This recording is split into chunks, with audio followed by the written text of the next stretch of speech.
And we are back, and this is Insane Asylum. We are investigative talk about all things paranormal.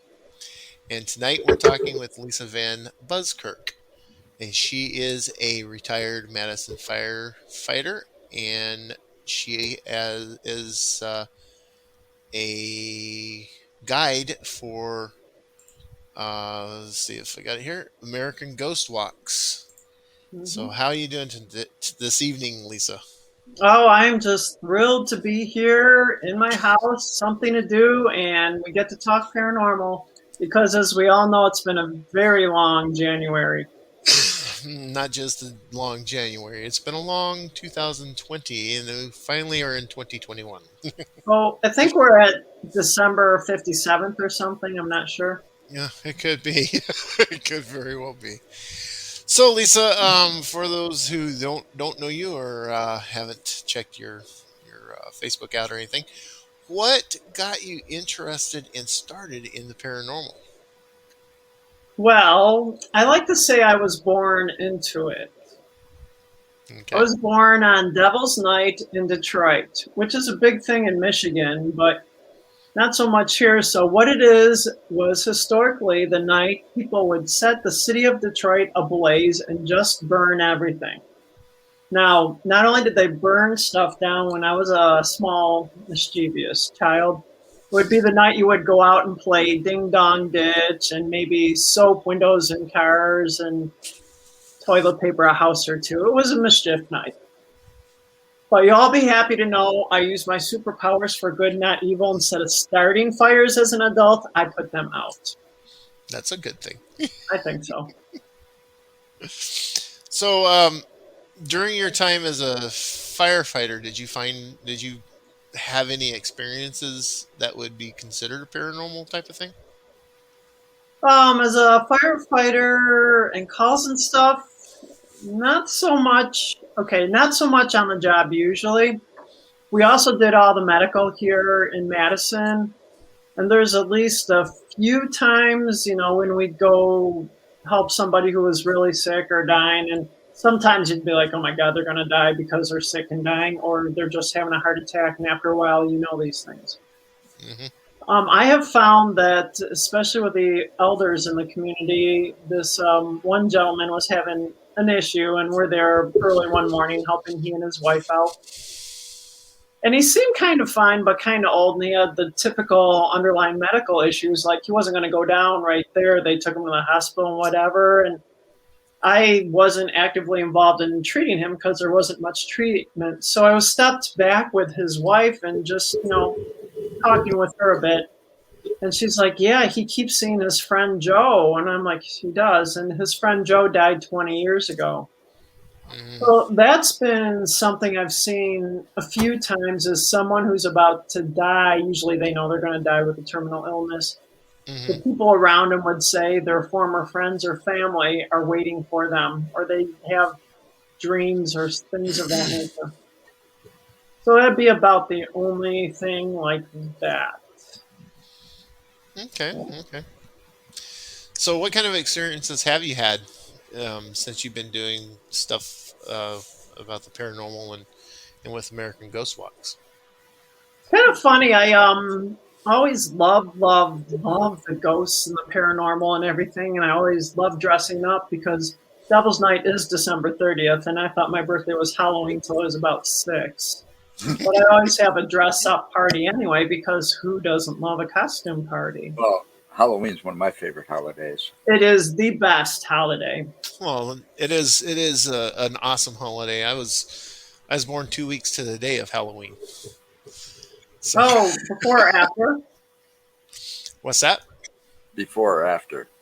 Oh, 2 weeks to the day before Halloween. So I'm October 17th, and Halloween's on the 31st, and it's no matter what, it's exactly 2 weeks. Excellent. Well, I started working with American Ghost Walks and my benevolent overlord, Mike. It's going to be 9 years this year. Oh, Yeah, Cool. that kind of happened by accident. I was just strolling along being a firefighter, and like I would work out all the time and be Well, I thought I was normal, but evidently I had this huge not so normal underlying thing going on. Hmm. And I was out with a friend one night, and she talked about taking a ghost walk, and I'm like, "Oh, we should do it." And she looked at me, and she's like, "You should do it. They're looking for people." So I sent Mike an email. He met me for like 20 minutes at a Starbucks and hired me. And I'm like, I have no experience in any of this, theater or whatever. And I'm like, "Why'd you hire me?" He goes, "You would show up." He goes, "You're a firefighter. You will show up. The rest we can work with." It's all about the work ethic. Yeah, why not? I guess artists are kind of flaky people at times. He said musicians or whatever. Yeah. So I got to do that. And the other thing I absolutely love is history. So I look up a ton of history on the stuff that we have, and then I collect all these stories from my guests, which makes the walk so much better. So I have three normal years, not counting 2020. I have three walk options I do. One is the King side by the Great Dane in downtown Madison. We start. One is the State Okay. Street side. And I have a UW campus one too, which you guys saw some of that on the Milwaukee Paracom Yep. program. I Yeah. did. I was all excited to do that one this year because I'm like, oh, the kids won't come back. It'll be empty. Oh, no. It was the opposite. They were there and infected. And I'm like, we can't. And they couldn't have classes. And I'm like, there's no way in heck we can walk around with a bunch of people if they can't have classes. Exactly. So, what part of the campus do you do the ghost walk on? Bascom Hill primarily. All right, Bascom that's Hill. Pretty much the oldest area. Of The yeah. oldest, Trying to think, most that's historical. Bascom Hill. Is that along Observatory there? Yeah, the back side of that. Okay. I'm a Madison native, so I know the area. Yeah, and well. I'm a transplant, so. Well, I'm from Detroit, so it's okay. But yeah, being that I deliver up there to the university all the time, I actually know a few of the building managers and some of the faculty that are up there that I meet with and talk to. So, what parts of the history of the campus do you know? A lot. Oh my She God. knows a lot. That was just like one rabbit hole that I kept going down. And then I would go hang out at the Historical Society. And I'll tell you, talking to the librarians there, getting pictures, old Hmm. pictures and things. I'll tell you a really good, quick story here from one of my events there, not an event. I'm there a couple days in a row, scrounging up pictures. There's been this older lady just working on like microfiche for a while. Hmm. And she overheard me talking about what I do to the librarian. So she says, "So what do you do, ghost walks?" And I gave her the whole spiel. And she goes, "I have a story." And I'm like, excellent. Not that animated, of course. Oh, no, let's go ahead. And she told me, yeah, she's like, she worked at Bascom Hall for a long time and was retired. Hmm. Not exactly sure what her job was. And she said one day she's just walking down this particular stairway, doing her thing, and walking up, she sees a guy in a long coat and a bowler hat with like a beard that's like out of this time period. She stops and turns around and just sees him walk by. And she's like, that's weird. Didn't say anything. Definitely not, just like something. Sometime later, she was walking down the same stairwell with a couple of her colleagues, two gentlemen, and they're walking down the same stairwell. She sees the exact same guy in the same clothes walk up. So she says, "Did you guys just see him?" And they're like, "See what?" So she's seeing this ghost, which I'm guessing it's not like an intelligent type ghost. But it was very interesting talking to her. So I'm like, "Oh, do you see ghosts a lot?" And she's like, she's older, she's like, gets pretty meek and doesn't say anything. And I have learned the ones that don't say anything generally are the ones that see the ghosts, Yep. So, yeah, but there's so much history there. One thing I didn't expect to pick up was all the Native American or First Nation history Hmm. from all of downtown Madison. So I speak about that and effigy mounds quite a bit on my tour for that one. And I hit them on all of it because history isn't always pretty. Right. No, But if I you're an know. I know investigator, it's some part of of. what you got to do is dig Mm-hmm. up that history. Hmm. And, like I said, I've lived here all my life. And until we started doing this, I had no idea how rich some of Madison history is in the paranormal world, Native American history. It just goes back and back and back. Sure does, yeah. You open one rabbit hole, you're in another and another and another, and it just goes on and on and on. Just depends on where you're looking. Oh, Yeah. and there's something everywhere. Yeah. Oh yeah. I'm a little surprised that you don't take your walk group a little over just over the hill there to Linden Drive there too, because 1415 Linden Drive, which is now the Nutritional Science Building, used to be the old Children's Hospital. Yes, it did. Yeah.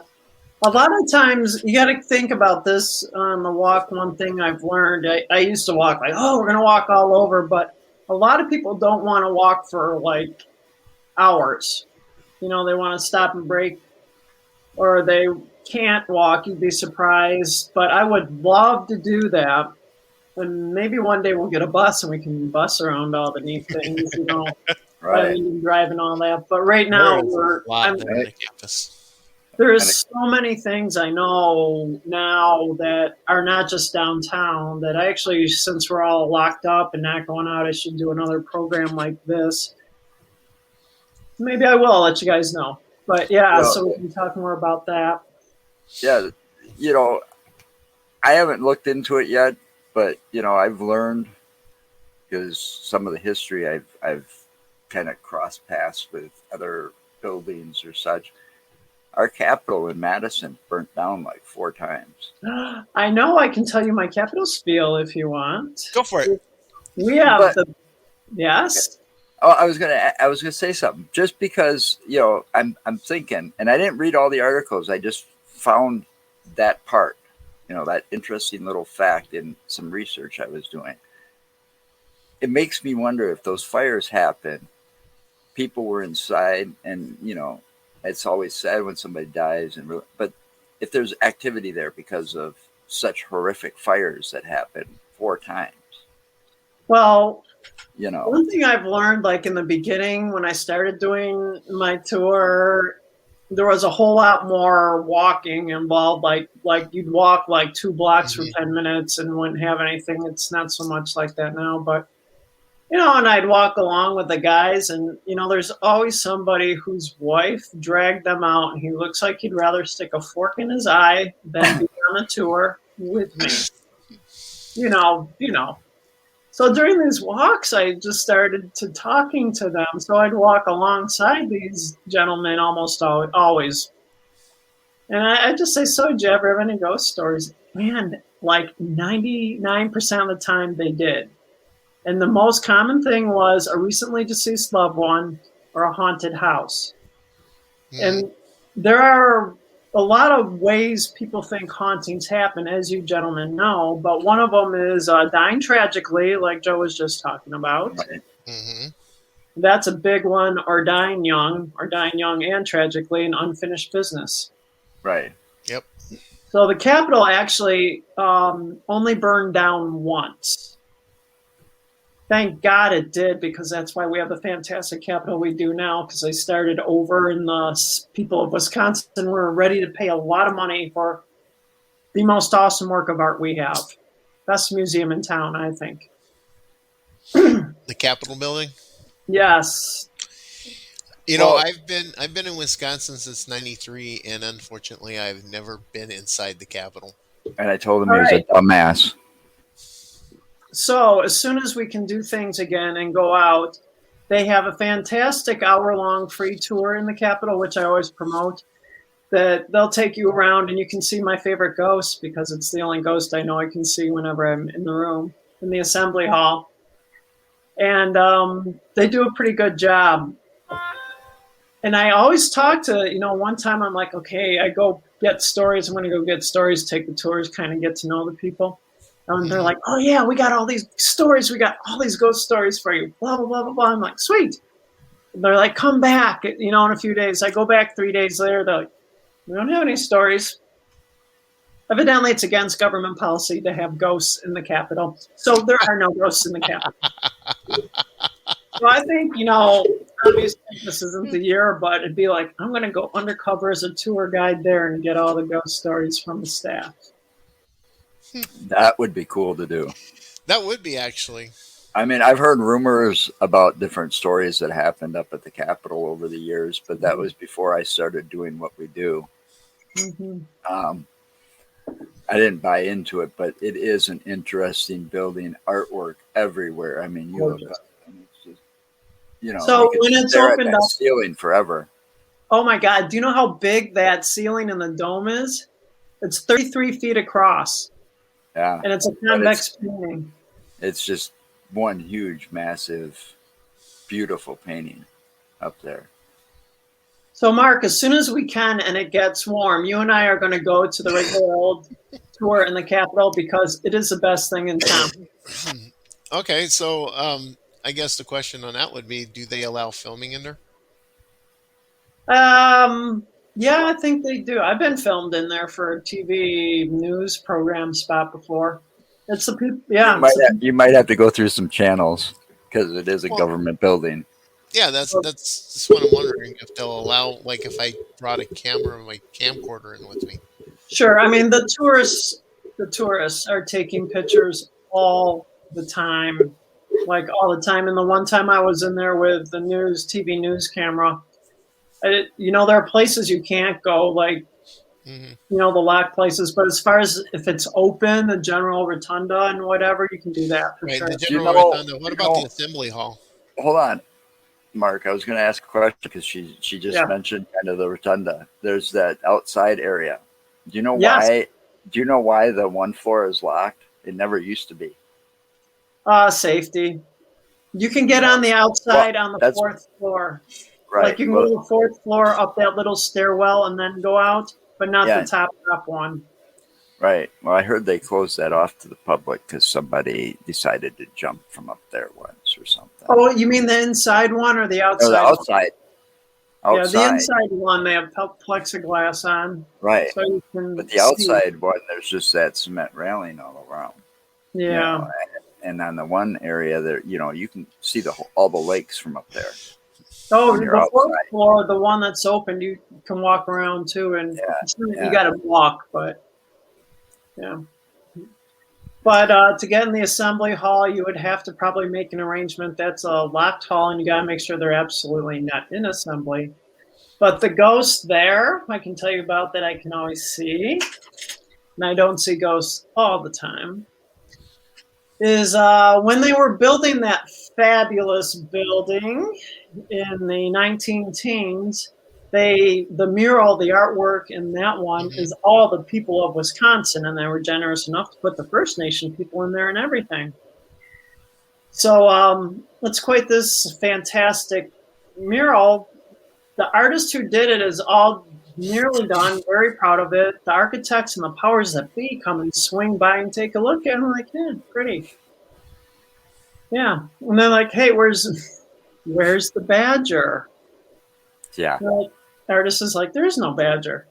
They're like, there needs to be a badger. Put in a badger. And the artist is like, perfectly balanced, no room. And the powers that be say, make room. So he painted out a Civil War soldier, put in a bunk and a little stump and an ugly badger. Ugly badger. Mm-hmm. Our Civil War soldier's not having it. His ghostly likeness is beginning to shine through in the painting, and it's really quite fascinating. Cool. Yeah. Wow. But when we can go, you and I are going to go through there. Oh, definitely. Heck yeah. And see if we can like I said, I have never been in the Capitol building. How can you not? Yeah, I just couldn't figure that one out. how he could Yeah. not be in the building, right? Right. I've been there so many times. Woody got married there. Yes, as a resident of Wisconsin, you can get married in the Capitol for $50. Yeah. Wow. Yeah. Woody and Nikki. When Woody married Nikki, they got married up there because I was there. Yeah. Well, That was before you, I know. who else besides you and me know who Woody is? Oh. But yeah, a friend of mine got married up there Christine in front said of the she got cracked married doll. there. Who did? Christine. Oh, cool. Yes, she did. I bet she did. It was beautiful, I bet, wasn't it, Chris? Well, a lot of people get married in the Capitol and also outside on the ground. It's in the summertime. Mhm. Well, all those photo shoots you see usually, a lot of them have been married there. And the other place that's quite popular to have your reception in is the Madison Club. So they often take pictures, the Madison Club and the Monona Convention Center. So, Yeah, the Madison Club is the old farts club up there on oh God, what is Wilson. that? Yeah, Wilson Street there. Oh, that's perfect for you. That's the one. You're That's an the old one that fart. had that. That's the one that had that poster of Scott Walker on it or something. They were. That was actually down a little bit. That's an Oh, okay. apartment building. Yeah, and it's still there. Well, I don't know. I haven't been by in the winter, but it was still there. That's a really fascinating apartment building too. The same family So owned it. your walk that you do on State Street, what areas along there do you do? That's kind of a little bit of a misnomer because, as you can imagine, walking down State Street on a Friday or Saturday night isn't going to go well. So we walk kind of around State Street. We do hit State Street itself, and I talk about theaters. Certainly have been obsessed with theaters the past year. I should And really there's two do. really old ones right down there, or there Yeah, was. The Orpheum and the Gem of the Capitol Theater, formerly known as the Oscar Mayer when I moved here, uh, is wrapped up in the Overture Center. And then I have a Right. great big long spiel on that one.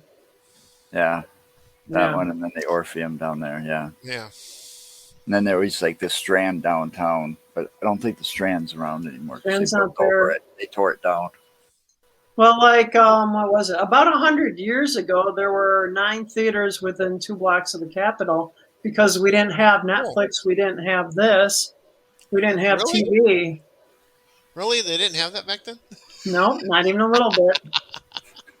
Can you imagine living through the 1917 flu without what we have right now, what we're Oh, doing at this moment? yeah. Well, this is real similar to that 1918 Spanish flu. Yeah, but look at what we got. We have computer, TV, and we're talking in real time, and it's making I my know life. that, but Yeah. still, The world didn't come to a halt for some. Yeah. yeah. And then so what areas do you cover there? Okay, so for State Street, we start at the top of State Street, walk down like West Washington, back over, hit a little bit of State Street if it's a good night and we're lucky. Sometimes we take a shortcut through the Overture Center, then walk down by the Masonic Temple, which is a haunted favorite for me personally, and then work our way back up to the Capitol. I try to drop people off pretty much where we started. That's kind of nice, I think. Yeah, make a circle. Yeah, Pretty much, yeah. yeah. And then you said also over on King Street. King Street. Oh, King Street is a gold mine of I haunted. can believe that. Do you know Madison actually started? Well, white people Madison started on King Street. Right by the Jeff Building across from the Great Dane is a historical marker where the Heck cabin was. And it all started on King Street. In the very, very beginning, down by the water, there were these bunkhouses where the men who physically built the Capitol lived. Can you imagine living in a bunkhouse on the water when it's like 90 degrees out there with all the mosquitoes and the swamp? Uh, So yeah, King Street had all the restaurants and the theaters. It was the only thing in town in the beginning. Yeah, and not to mention the activity that went on there after hours at night. Yes, It used to be famous for hookers, prostitutes. yes, it did in the 80s. And actually, back in the day, too, they had, it was, you're not from Wisconsin. You're forgiven, Mark. But Joe, you're from Wisconsin. Did you know the term red light district was first written, the word was coined and written in the Milwaukee Sentinel Journal in 1896? Wow, didn't know And that. yeah, and they think the origin of the red light is either the ladies who are available for a date would put a scarf over a lamp, or a lot of the men worked on the railroad and they had those little lights that were white and red signal lights. Hmm. So if they were being entertained, they would leave their red light out. So that's what it is. So there you go. You Wisconsinites own that one. And I thought it was something, that No, red light thing was Wisconsinites own like a lot. something over in Europe or something, you know. Well, that's what we call it now. We call it the red light district. I don't think they call it that, but that's one of ours. You know what I was going to do is, I did recently retire from being a firefighter for the city of Hmm. Madison. 25 years in Madison, then I have almost 3 years in Saginaw, Michigan, firefighting. And I was going to go to Amsterdam, or I'd be in Amsterdam probably right about now if we didn't have the plague. Yeah.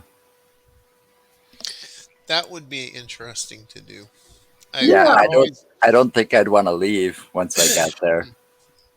I've that could be a always problem. I've always wanted to go outside of the United States, and the one that I have most on my list is Australia. I I would have been there. love to go to Australia. I've been very fortunate to travel quite a bit. I forgot to get married and have kids. That helps. Hey, it happens. But Australia is my favorite place. I want to go to New Zealand, but it's so gorgeous. The people are great. I highly recommend it. It's a long flight. You got to stay there 2, 3 weeks to make it worth it, and you Hmm. feel like woozy, but it is so nice. Yeah. So, so they don't tease you over there Yeah. saying they're Thank calling you you for a your sadie service. Oh, thank you, Keeping Chris. Madison safe. Yeah. when you were in Australia? They didn't tease you and call you a statey or anything like that. Nope, no. First of all, the one thing I learned traveling internationally, no matter where I went, I'm there to spend money, so they're going to be nice to me. Even when we don't deserve it, they're nice. Yeah, I was with this American. One of my friends worked for she's an Epic consultant. Not Epic anymore, but beyond that, and whatever company she worked with, like their little yearly trip was to London one year, and I got to be the plus one. So I got to go Oh, to London for 5 days on this company. I paid for Awesome. my airfare, of course, but they had these tours, and this tour guide was really good. And we're on a bus, and any story he wanted to tell that was the story about a rude kid, and he's made it a Canadian kid, and I'm like, you usually say American for that one because that sounds like something an American kid would do because we all know Canadians are too polite for that. But wherever I've been, and I've gone off the beaten path a bit, people have been good. I also only go where it's safe and where I know I should be. I don't do anything yeah. stupid. No, Yeah. Yeah. I have to worry because I got a half brother. Well, he's a brother to me either way. Mhm. Um, he's a nomad, so he travels a lot and often. And they were in Colombia last year, and before this broke, and they had their passports and everything stolen. So they were like stranded. They made it. How They do I got get around lucky. or get them back? They got lucky to make it back to the United States just before the lockdown hit in March. Yeah. yeah, yeah. Yeah, So that on, their vacation ended up extended by 2 to 3 weeks because they had to stay put in one place until they got the passports and all that stuff figured out so yeah, that they could get back here. And that's the fear I always have: somebody stealing my identification and stuff, and then I'm stranded there forever. Yeah. You know. You go to the embassy. Yeah. So, but Yeah, that's pretty much all you can do. Yeah, that's what he did. But it took 3 weeks, before he was able to come back. So it's an inconvenience I wouldn't want to take. I don't So, take chances. so besides the ghost walks, have you ever been out on investigations? I do. Before the plague, I'm from Detroit. My friends are haunted investigators of Michigan, the Marks, they call them, Mark Oritz. And their group does, they have normal times. They have a monthly or bi-monthly gig at this fanciest restaurant that was the fanciest mansion when Detroit was in its heyday 100 years ago. Mm-hmm. So they have a haunted dinner there, and they do a ghost hunt through that place, and they always, always, always get something in the carriage house. So when I go back to Michigan, I hang out with them, and they're always doing something. And I've been on a couple ghost hunts around here. I haven't. A lot of time when people are ghost hunting, I'm telling ghost stories, but I want to get, now that I have more time and I'm not juggling, my other real job, I hope to do more ghost hunting type things. Okay. You guys do ghost hunting? Yes, when we can, we get out. It's fun. It's do fun. Investigations. It is pretty interesting. It's fun to do. You never know what you're going to find out and what you're going to catch. I mean, last October and for Halloween, we did a investigation up in Grafton. And Grafton's arts mill. yeah, we had his camera, my camera. I had a voice recorder. My daughter was with us, so she was one of our investigators. Yeah, this building it was built in the late 1800s, and it used to be a flour mill, and it sits right on the Milwaukee River. Oh. Yep, and we got some pretty good evidence there. I caught some stuff on EVP, and we caught a few things on the audio of the cameras. So, and the best part is when you catch it like that, you can always match it all up. And then there's the stuff we don't have evidence for that happened because it just happens when you're not expecting it and you're not prepared. Like you're walking out to have a smoke to go outside, and you walk by the light and it flickers at you. Yeah. It's 3 lights. They're on the wall. They're all hooked up to the same 2 switches. They all come on at the same time if you flip the switches. But it's an old building. And the middle light, as me and see this, I'm glad it happened and I wasn't alone, because he would have thought I was crazy and said, "Oh, you're crazy. It didn't happen. You're seeing things, But no, and I was walking with somebody else, and we both saw it, and it's like we tried to recreate it. We couldn't get it, thinking there was a short because it had the little metal strips attached to the wall to cover the wiring, So we tapped them all. Nothing happened. Lights were off, and it just flickered on at us. That one single light out of the 3.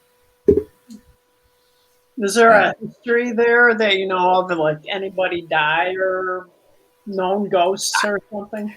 What I found out, because we also did a private home investigation there in the same town, Grafton.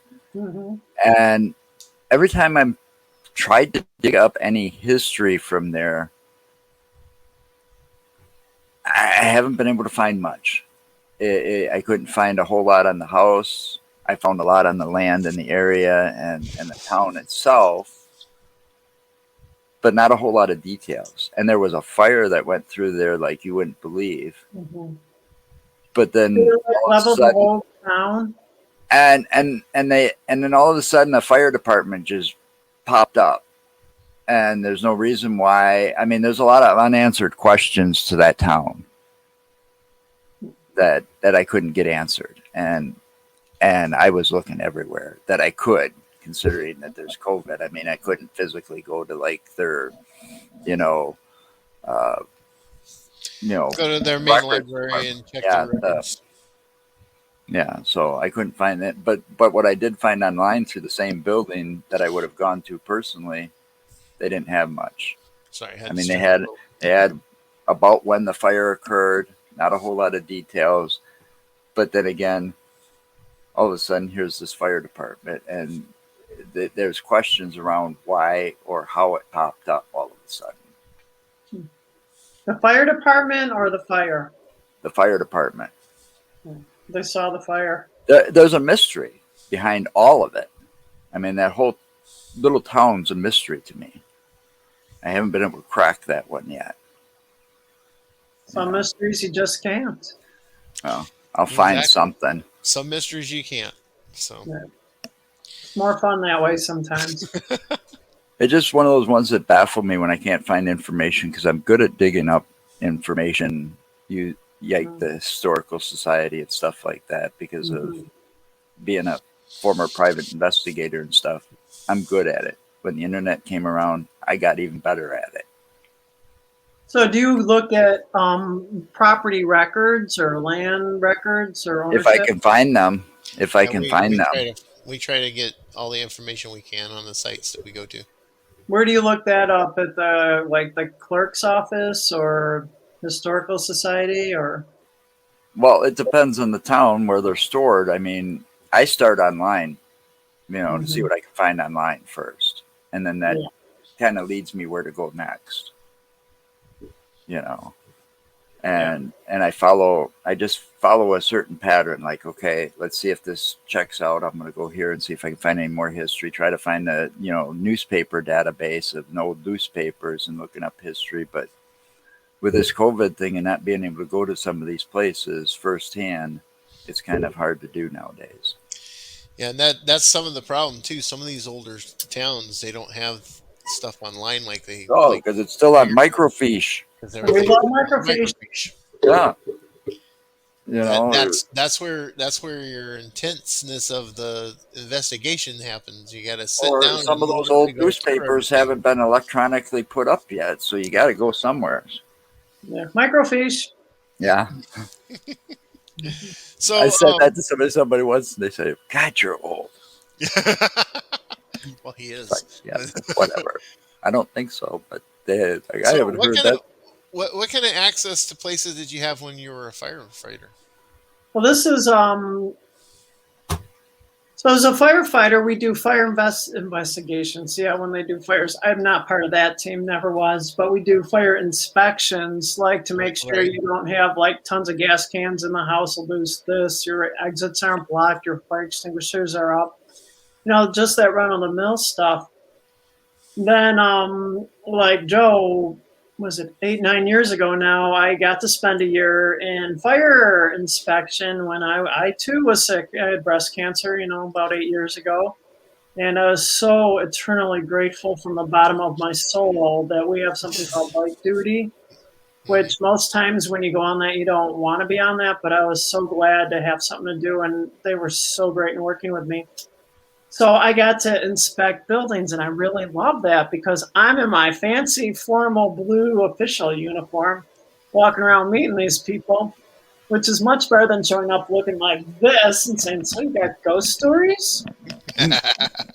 So, and then eventually a lot of people had ghost stories, and I got some contacts through there, and I just really enjoyed that part of it. So I had that little in like that. And then the other super cool thing is, everybody has another job on the fire department. Not everybody, but quite a few do. And most of these guys are very practical. They can build anything. They can fix your roof. They can do plumbing. Not me. I tried that when I was new. Can't build crap. I could break anything down. So I have the fun job, and then the gentleman I work with, it's all gentlemen. I work with women too, but they would have like the best ghost stories. And it's one thing when the 25-year-old hippie chick tells me a ghost story because she's got one, right? But when this dude, this military dude is like, "So I had a ghost. This is what happened." And then listening to them tell the stories and actually get nervous while they're telling them, I'm like, I think one of the things I want to do is collect stories from the firefighter friends I have, because They have some good ones, and like I said, coming from them is so much better than almost anybody else. That is pretty cool. It I think is. I think a good a good thing would be is if you could get keep or get in touch with your firefighter friends Hmm. and see if you could get them to actually sit down in front of a camera to record Oh, them telling their stories. You Or can write a actually book. or you can I actually want to use write a that. book. Yeah, But you could See, she's actually got the use that gumption to to write write a a book. book. But you yeah. could use that to write a book, and you could also make like a documentary out of it too.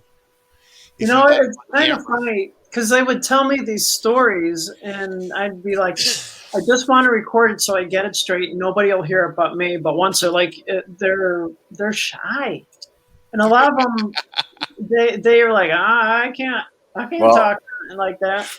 But yeah, they're I cool. I get that. I get that. Yeah. I mean, there's that whole town that we got to try to get answers out of, and they don't want to talk. hmm Well, they wanted to tell me this, like in the beginning when I started this before all these shows, and we were like our whole industry, which we are now. hmm People who had ghost stories just wanted to tell me their ghost story. Now everybody will listen to it, but a lot of times these guys I work with, they just want to tell me their ghost story. So like, I can't imagine like the best ones getting in front of a camera. I'll think about that. I'll see what I can do with that. Yeah. See. Well, the thing is, though, most people who have a ghost story and they want to tell it, the reason they want to tell it is because they're not sure themselves how real it was for them. And when they're able to tell it to someone else who has a belief in it, it makes it more real for them and it makes it more understandable for them. And they're not going to be judged. Right, exactly. I Exactly. think it's the judging factor that a lot of them are worried about. Yeah. Right. You I'll tell okay you there, what, Joe? I was going to say in the very, very, very beginning of my firefighting career, which started in Saginaw, Michigan, which is the North Flint Knife and Gun Club. hmm And they have shows on the Travel Channel sometimes, like the Haunting in the Heartland, I think it's called, and Haunting on Dice Road. So Saginaw, where I was, like these people weren't there when I was there. hmm I had this very boring militarist, annoyed captain, older captain guy. Right. Being a weird job, at night we're just waiting we work during the day, and then at night after dinner, it's our own time. So we're watching TV, probably like back in the day, the X Files. And this totally straight laced, grumpy guy that just is like over everything was in the Navy as a young guy. And we're watching this UFO show, and he goes, "Yeah, I saw a UFO." And I'm like, you know, and he tells me he was standing watch, and this must have been like in the 80s, on the back of one of those huge Navy carrier ships, you Uh-huh. know, and he said he saw something that he knows was a UFO. He goes, things never move like that. He goes, it went up, went over, and he's describing it in like the calmest tone of voice. And he goes, yeah, I saw a UFO. And I'm like, oh my God. And after I heard Captain Patterson say that, I'm like, huh. And I'm like, I bet he would not tell anyone else, especially back then, last millennium, about that. So, Yeah. Well, a lot of people, like I said, a lot of people that want to tell their story like that it's to verify, mhm, and not be judged about it. yeah, So, but yeah, And then there's others that just would prefer just to keep it quiet and hush yeah, hush and not yeah. talk about it ever again. that's fine. For example, and I hate to put this down on all of one town, but for the example, the city of Elkhorn, you know, you go in there and you start asking about the beasts of Bray Road. Yeah, you're not going to get very There's many some, answers. You're What yeah, not was going that? to get very many people willing to talk to you either. So What was that, Lisa? I didn't hear what you said. I don't think it's. I was just when you're talking about the Beast of Bray Road and the places like where the Mothman original. Where's that down Right. south? Um, Carolina, no, South Carolina, the North Mothman. Carolina. Mothman was that in Point No. Carolina? Place, No, Pleasant Place, Yes. Yes. or Point Pleasant. Point Yeah. Pleasant, Pennsylvania, wasn't it? Yeah. No, Pennsylvania. something. Anyway. Well, the most recent story I think I had is one of our maintenance guys, our retired maintenance guys, was in the station working, visiting or something before the plague. I like And the plague. it's more fun that way, I think. Yeah, I get it. I love it. No, Yeah. it's good. You knew exactly what I meant, though, didn't you? Yep. Oh yes. Anyway, the maintenance guy was in the military. He's like all into UFOs, seriously into UFOs. So we were talking about stuff, and that came up, and he said he used to be a over-the-road truck driver, and he's driving through there, and he's like, he wants to stop for the night, cute town. He goes, I had the worst feeling there. It felt so bad. I just got my food and left. I couldn't leave quick enough. He's like, it's like haunted, but they capitalize on it. They have a huge festival Oh yeah. every now. Oh heck yeah. That festival brings in most of the money for the town for the entire year. Point Pleasant, West Virginia. Okay, This there you is go. Virginia, yeah. I knew it was in the area down there. I just looked it up. Excellent. But yeah, that you got that, and then you also have when he was talking, or when he said Beast of Bray Road, that's similar to what they have in Michigan called the Dog Man of Michigan Michigan, Dogman. Yeah. or Michigan Dog But Man the Mothman has been seen in recently, Michigan. also at Chicago O'Hare, right around the Yep. airport. Yeah. So, Yeah. Amelia Cotton, I don't know if she was on Milwaukee. She's from Chicago. She was an interesting thing about that. I think back in the day it was a lot more, I don't want to say feasible, but the problem with Chicago O'Hare is why is it not on film? There are so many cameras on Well, Chicago O'Hare, you know? yeah, and why doesn't it show up on radar? I mean, airports are like, they're constantly got radar going because, that's like airspace that they constantly monitor is right over some of those Cameras major airports like everywhere. O'Hare. So, well, and it's just like that incident which actually happened down in O'Hare. I think this was back in late '80s or early '90s when you had all the people that were out there on the tarmac, the luggage handlers that were out there taking care of all that, all the mechanics that were out there. They were all seeing the exact same thing, which they described as a round ship hovering over the airfield, and then you had air traffic controllers claiming it was there, and then all of a sudden it just like took off like a blink of light, and it literally punched a round circular hole through the clouds. yeah, now, And everybody said the exact same thing. and that's very validating to me because a whole lot of people saw it and you're like, did you see that? Did you see that? Yeah, I saw that. Yeah. And then it's on radar and they probably didn't have film like we have everywhere now. I know. Now it's like almost impossible to do anything without being Well, seen yeah, on camera. the more I drive now, and I don't know if you've noticed this, but I noticed it. The more we go out, and I don't get out too often, but like when my wife and I go to Woodman's and stuff in another town, just about every other stoplight, all of a sudden is turning up with a camera above it. So Oh, yeah. just so you know, a lot of those things you're thinking of cameras aren't cameras. There are very, very few cameras in town. There are a couple intersections with them. Oh, okay. So these are the What okay. they I get, are, they're for the they're fire little, trucks. right? They set up So the what you fire get trucks is and the light. ambulance set them off so they change the lights. Okay, so Right. they're more noticeable now than they used to be then. Yeah, there are the big intersections. Like if there's not, shoot, I'm not even going to guess a number, but I'm going to say like not very many cameras and they're all at big trouble intersections. Yeah. Like there's just not going to be one of them here. You know what I mean? So a lot of them are those lights. Yeah. Yeah, they're the sensors that Well, all right. So then I are get it set up because for the I I get it because some of emergency those don't vehicles. work. Some of those don't work. Didn't used to work. So I get maybe that's why they've gotten to look bigger and more noticeable now. Yeah. Some of them don't work when Because they should. I can well, tell you that. I was on. I almost got hit by a fire truck once. Ooh, you would not want. I had the light and I didn't hear it, didn't see it, and it all of a sudden it was sitting there at the light stopped, and it got a call, turned on its lights and just started going, and it almost just plowed right into me.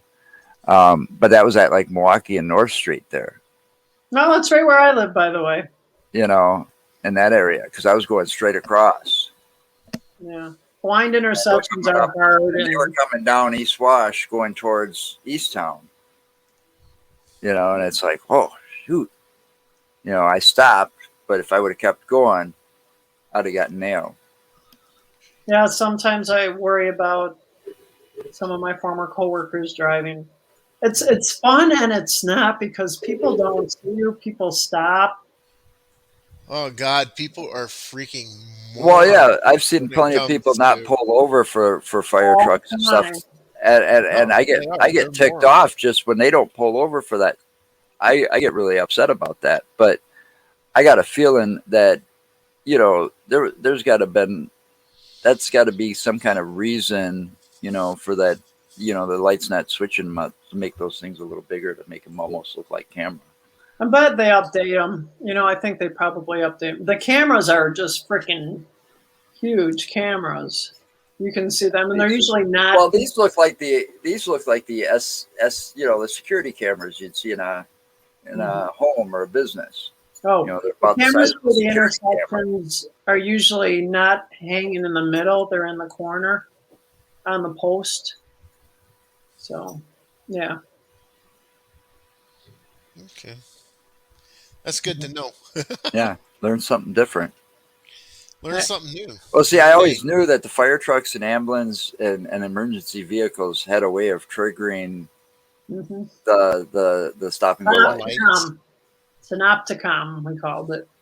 Right, It's a flashing strobe light. right, right. Sometimes it works, but then there are people in the way anyway. Well, that's probably why they made them bigger so that they get more efficient and work properly, and change those lights quicker. Technology, man, everything gets updated so quickly now, right? Oh, it does. Oh It yeah. does. It's amazing. Oh yeah.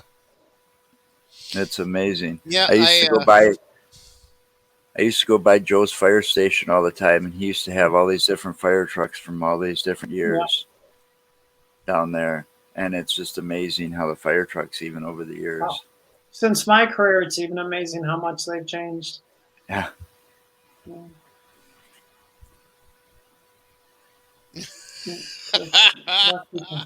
Atta girl. Atta girl. Somebody I'm else from Madison, obviously. Hello, Christine. Yeah. I'm one of She's those mean people when I'm out driving. If see, I drive for a living, so I pay attention. I yeah. have to. So I'm always looking ahead, and if I see obstructions, and I see that there's a lane closed, or I see that there's going to be an obstruction or something, I'll actually move over and make sure that I'm in a position where I'm not going to have to fight anybody to get into that position. And then when you got these morons that come flying up next to you because they see it too, they see it, and they're trying to beat everybody else. I'm one of the mean little snots that will literally Block it. keep pace with them and make them find that hole. Attaboy. I know I probably shouldn't be that way, but I am because it's irritating to me. Being a professional truck driver, people that do that, it just irritates me. So Well, if you got in a car accident, it'd be bad. me, What do you how do you yeah, it would be bad. It'd be like a hazardous materials situation. no, it's dry ice. There's no liquid involved. You know, Oh, okay. we don't because it's dry ice and it's a solid. We don't even have to placard for it. Oh, wow. Okay. Yeah. Just don't drive with it in your car very far. Well, yeah, you're not. If you have to transport it in a closed vehicle and you're actually in the cab with it, you need to have fresh air coming in through your vents and have your window down a little bit. It's to vent it out because Mhm. even though it's a solid, it still sublimates. It's constantly releasing itself back into a gas But it and sure does make good homemade root beer, doesn't it? makes That good dry homemade root ice. beer. And Oh, I have a recipe where I you did actually that once. use it and add it to the mix to make ice cream. Yeah, that was Ooh. good too. Oh, It that was carbonates the ice cream. he did that once. It was really good. That would be good. It makes the Uh, best ice cream for a root beer float, though. I bet. So if you're Yeah, making, if in the homemade root beer. yeah, so if you're making the ice cream using the dry ice and putting it into the mix and making that, it carbonates that. So you got carbonated ice cream that you're putting into a carbonated drink, and it really does make a difference in the way it tastes. It's really cool. But so anyway, now we got off on this other stuff. We did. Right. But Unfortunately, it happens every now and then. that's not uncommon for us. Yeah, it's not uncommon at all. Um, but anyway, Joe, anything else? No, Because I'm no. Oh well, I do have. I did have a question, but I kind of drew a blank thanks to you. But no, thanks for coming. Do you got No, my any sites? pleasure. Do you got any sites you want to promote besides the American Ghost Walks? Right now we have American Ghost Walks. I'm on Facebook as Lisa Van Buskirk and Ghost Host Lisa. And right now, this is the first time I've come out of hibernation since Halloween. Is the way I look at it. Oh, thank you. Yeah. So hopefully I get to do a little traveling. I'm building my truck out and I want to go drive around the country and look at haunted spots. I'm oh sure you got that'd be fun. one nice big bucket list by now. I do. I do. I do. Can't go anywhere else out of the country. I'm going to look in the country. Yep. Well, definitely hang around for a little bit here after we're I done with will. this, and Okay. we'll talk about your bucket list. Actually, All right. And then Wednesday we have. Let me see who he was. I'm a little lost my mouse here. David Spinks, and he was on In Search of Monsters, Ghost Nation, The Flatwoods Monster, Paranormal 911, Terror in the Woods, and These Woods Are Haunted. So it should be an interesting time. And then Thursday, you can catch Mark. You can catch Mark and I on Mind Dog TV at 7 p.m. Central Time. Mark and I are going to be on the other end of the podcast spectrum as we're going to be guests instead of the hosts. we're going to be the interviewees. Excellent. The shoe's And on the other foot. this will be the first show of, I think, 3 or 4 that we have scheduled so far this year. Yep. So Yeah, the hibernation time is ending. We get to go out and do things. So. oh yeah, I can't Oh, wait I to am- get back out and look. I am so amped. My and bucket ready to list get keeps my growing and behind out growing. there. Mm-hmm. See, I'm out there all the time with the work, but what I want to do is get out there on the weekends whenever I not working, so I can actually do investigations. Yeah, Excellent. we got some equipment to break in. So, Yeah, I do. All right. stay Right. safe, everyone, and remember, anything's possible. Yes.